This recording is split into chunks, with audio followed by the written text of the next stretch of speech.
नमस्कार, आप राजस्थान देख रहे हैं मेरे साथ। मैं हूं शंकर दत्त पंत। खबरों की शुरुआत करते हैं। चित्तौड़गढ़ में एक बार फिर से 18 से 44 आयु वर्ग वालों के लिए वैक्सीन स्टार्ट हुई है।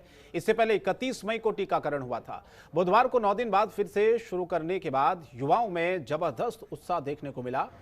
चित्तौड़गढ़ में 3 जगहों समेत 77 केंद्रों पर वैक्सीन लगाई गई, जिसके चलते लोग सुबह 4 बजे से ही वैक्सीनेशन सेंटर पर लाइन पर लगते हुए दिखाई दिए। कई ऐसे भी युवा थे जो 3:30 बजे से ही पहुंच गए, जबकि 9 बजे वैक्सीनेशन शुरू होना था। इससे पहले ही लंबी लंबी कतारें लग गई। सभी सेंटर्स पर लंबी लंबी कतारें देखने को मिली। आज 15,300 वैक्सीन लगाई जानी थी, लेकिन सुबह अचानक कई सेंटर पर वैक्सीनेशन कैंसिल कर दिया गया। जिला अस्पताल के GNMTC के बाहर सुबह से ही लोगों की लंबी लंबी कतारें दिखी गई। स्टाफ को भी जल्दी बुलाया गया और टोकन भी जल्दी बांट दिए गए। इसके अलावा ऑन द स्पॉट रजिस्ट्रेशन की भी सुविधा रखी गई थी। उत्साहित युवाओं का यह कहना है कि कई दिनों तक उन्हें वेट करना पड़ा है, इसीलिए जब भी टीकाकरण का कार्यक्रम आयोजित होता है वो टीका लगाना ही बेहतर समझते हैं। इसीलिए टीका केंद्रों पर आज जबरदस्त भीड़ देखी गई। खबर उदयपुर से है। उदयपुर में कोरोना महामारी के बीच ऑक्सीजन की किल्लत को पूरा करने के लिए महाराणा भूपाल हॉस्पिटल में डिविजनल कमिश्नर ने ऑक्सीजन प्लांट का उद्घाटन किया। यह ऑक्सीजन प्लांट शहर के इंडस्ट्रियल ग्रुप पर लिपिटेडा सिस्टम लिमिटेड द्वारा महाराणा भूपाल अस्पताल में लगवाया गया था, जिसमें उद्घाटन के मौके पर डिविजनल कमिश्नर राजेंद्र भट्ट, जिला कलेक्टर चेतन देवड़ा समेत तमाम अधिकारी मौजूद थे। इस मौके पर लिपिडेटा के CMD समीर सिंघल ने बताया है कि हमने हमेशा समाज के उत्थान और समुदाय के स्वास्थ्य को प्राथमिकता दी है।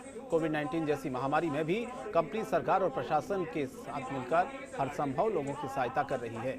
इसी के चलते कोरोना काल में बढ़ती ऑक्सीजन की जरूरत को देखते हुए इस ऑक्सीजन प्लांट को डोनेट करने का निर्णय लिया गया है और वहीं ऑक्सीजन प्लांट प्रतिदिन 40 सिलेंडर ऑक्सीजन उपलब्ध भी करवाएगा, जिसके बाद उम्मीद जताई जा रही है कि कोविड-19 के रोगियों को ऑक्सीजन की कमी नहीं होगी।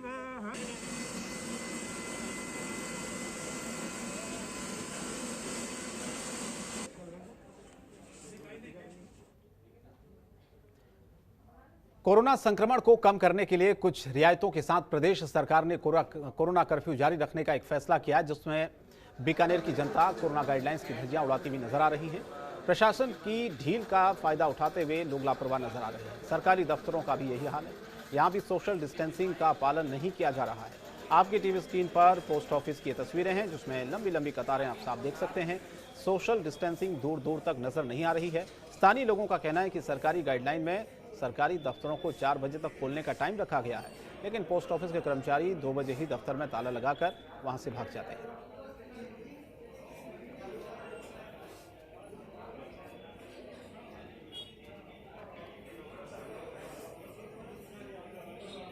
तो बीकानेर की ये तस्वीरें हैं। पोस्ट ऑफिस में लोगों की लंबी लंबी कतारें हैं। देखिए कोविड का संक्रमण। दूसरी तरफ लोग अभी भी 2 गज की दूरी का पालन नहीं कर रहे हैं।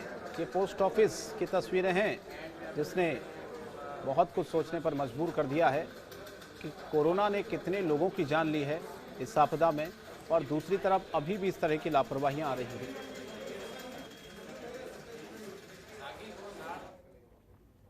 बाजार अनलॉक होने के बाद खरीदारों की भीड़ से कोरोना संक्रमण के दोबारा फैलने का खतरा बढ़ गया है। ऐसे में महापौर सुशीला कुंवर ने खुद संज्ञान लेने के निर्देश देकर शहर के सभी फुटकर विक्रेता, ठेला रेहड़ी वालों के टीकाकरण के लिए विशेष वैक्सीनेशन कैंप लगाने की व्यवस्था की गई है। रतन बिहारी पार्क के पास मोहता भवन में आयोजित इस टीकाकरण कैंप में 250 लोगों के लक्ष्य के साथ टीकाकरण शुरू हुआ है। मेयर और डिप्टी कमिश्नर पंकज शर्मा ने भी वैक्सीनेशन कैंप पर पहुंचकर सभी व्यवस्थाओं का जायजा लिया। महापौर ने बताया कि निगम शहरी पथ विक्रेताओं के लिए हमेशा संवेदनशील रहा है। लोग सब्जी या अन्य फुटकर सामान खरीदने के लिए इनसे संपर्क में आते हैं। ऐसे में सभी के स्वास्थ्य के लिहाज से जरूरी था कि सभी फुटपाथ पर सामान बेचने वालों का टीकाकरण हो। उन्होंने कहा कि हमारी कोशिश रहेगी कि हम 100% टीकाकरण करवा सकें।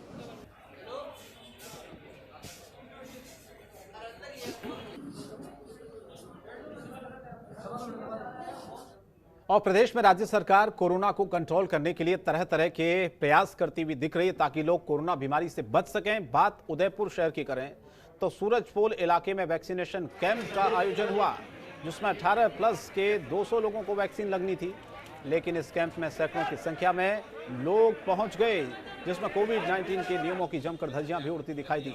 हालांकि बाद में बढ़ती भीड़ को देखते हुए सूरजपोल पुलिस मौके पर पहुंची और लोगों को वहां से हटाया गया। पुलिस अधिकारियों ने सोशल डिस्टेंसिंग के तहत वैक्सीनेशन कराने की हिदायत भी दी है। ये देखिए, ये व्यवस्था है।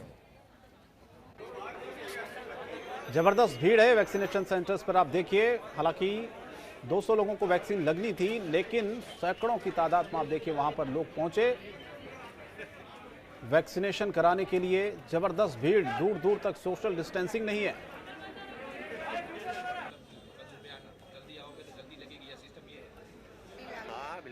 उदयपुर महापौर सौम्या गुर्जर को हटाने के दूसरे दिन भी बीजेपी कार्यकर्ताओं ने विरोध जारी रखा। बीजेपी कार्यकर्ताओं ने प्रदर्शन करते हुए कहा है कि कांग्रेस सरकार ने अलोकतांत्रिक तरीके से महापौर को हटाया है।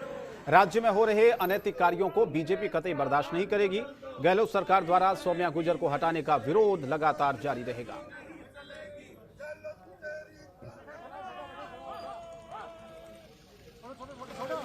तो मेयर सौम्या गुर्जर को हटाने का विरोध बीजेपी कार्यकर्ताओं ने प्रदर्शन किया। कांग्रेस के खिलाफ बीजेपी का आरोप है, अलोकतांत्रिक तरीके से मेयर को हटाया गया है।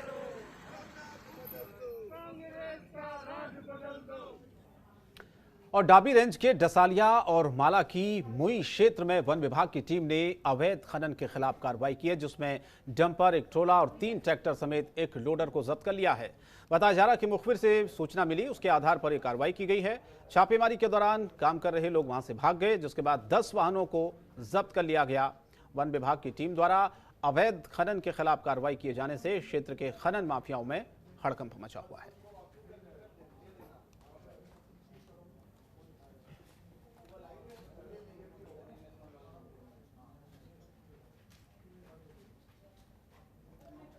नब्बे दिन से भी ज्यादा का समय बीत जाने के बाद भी आईजीएनपी क्षेत्र के किसानों को सिंचाई का पानी नहीं मिला है, जिसकी बड़ी वजह यह है कि पौंग बांधों के जलस्तर में लगातार पानी का लेवल नीचे आ रहा है। 7 मार्च के बाद अब तक किसानों को सिंचाई का पानी नहीं मिला है। 68 दिनों की नहरबंदी के बाद 28 मई से क्षेत्र के किसानों को 7200 क्यूसेक पेयजल पानी मिला था, जो इस समय 6000 क्यूसेक पानी ही चल रहा है।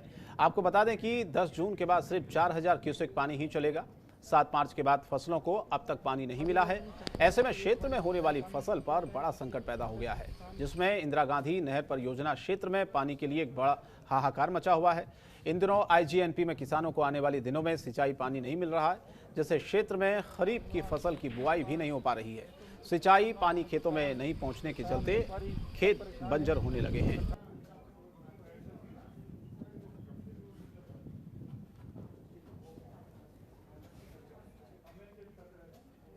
उदयपुर के पूर्व सांसद दीनबंधु वर्मा का जयपुर में निधन हो गया, जिसको लेकर उदयपुर कांग्रेस कार्यकर्ताओं ने शोक व्यक्त किया है।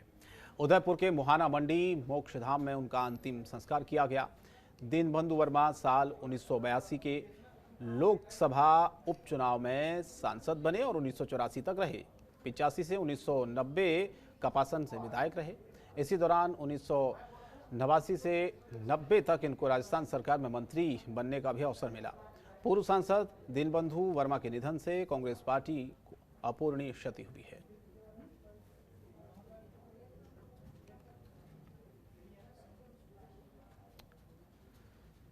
और तहसील के गांव भोजासर छोटा में एक विवाहिता ने अपने खेत में जहर पीकर खुदकुशी करने का एक मामला सामने आया है। सूचना मिली, मौके पर पहुंची पुलिस ने शव को कब्जे में लिया है। राजकीय अस्पताल मोर्चरी में शव को भिजवाया। परिजनों के आने के बाद शव का मेडिकल बोर्ड से पोस्टमार्टम कराकर शव को सौंपा गया है। पुलिस के मुताबिक गांव भुजासर छोटा से सूचना मिली कि एक विवाहिता ममता ने जहर पीकर अपनी जान दे दी। जब पुलिस मौके पर पहुंची तो विवाहिता खेत में मृत अवस्था में मिली।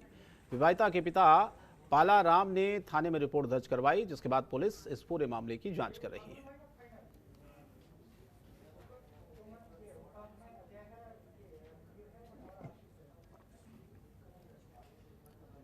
उदासर गांव में एक शव मिलने से गांव में सनसनी फैल गई है। सूचना मिलते ही मौके पर पहुंची भालेरी पुलिस ने शव को कब्जे में लेकर राजकीय अस्पताल की मोर्चरी में रखवाया। परिजनों के आने के बाद शव का मेडिकल बोर्ड से पोस्टमार्टम करवाकर शव परिजनों के सुपुर्द किया गया। परिजनों ने हत्या की आशंका के आधार पर पुलिस में रिपोर्ट दर्ज करवा दी है। बताया जा रहा है कि मृतक नरेंद्र सिंह खेत में झोपड़ी बनाकर रहता था। सुबह से ही नरेंद्र सिंह वहां से निकलता था। देर शाम को सूचना मिली कि उसका शव शराब के ठेके के पास पड़ा मिला। पुलिस को सूचना दी गई। मृतक के बड़े भाई गजेंद्र सिंह ने रिपोर्ट देकर बताया कि शराब ठेके के सेल्समैन और हमारे परिवार के भाई पर शक है। उन लोगों ने नरेंद्र सिंह के साथ मारपीट की थी, जिस वजह से उसकी मौत हुई है। पुलिस ने परिजनों की रिपोर्ट के आधार पर अब मामला दर्ज कर इस मामले की जांच शुरू कर दी है।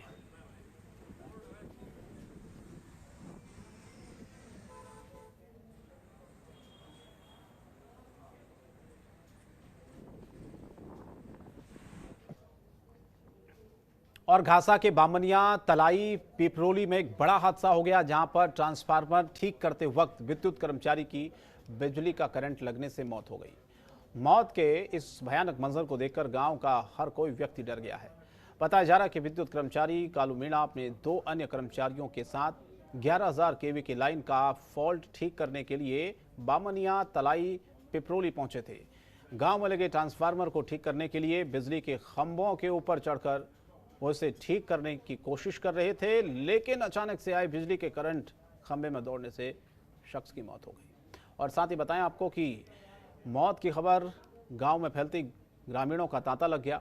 सूचना मिलते ही मौके पर पुलिस पहुंची। मृतक कर्मचारी के शव को बिजली के खंभे से नीचे उतारा। बाद में पुलिस ने मृतक कर्मचारी के परिजनों को घटना की जानकारी भी दी। घटना को लेकर ग्रामीणों में गुस्सा है। पुलिस भी अब इस पूरे मामले की जांच कर रही है। आखिर बंद बिजली के ट्रांसफार्मर में अचानक से करंट कैसे आ गया।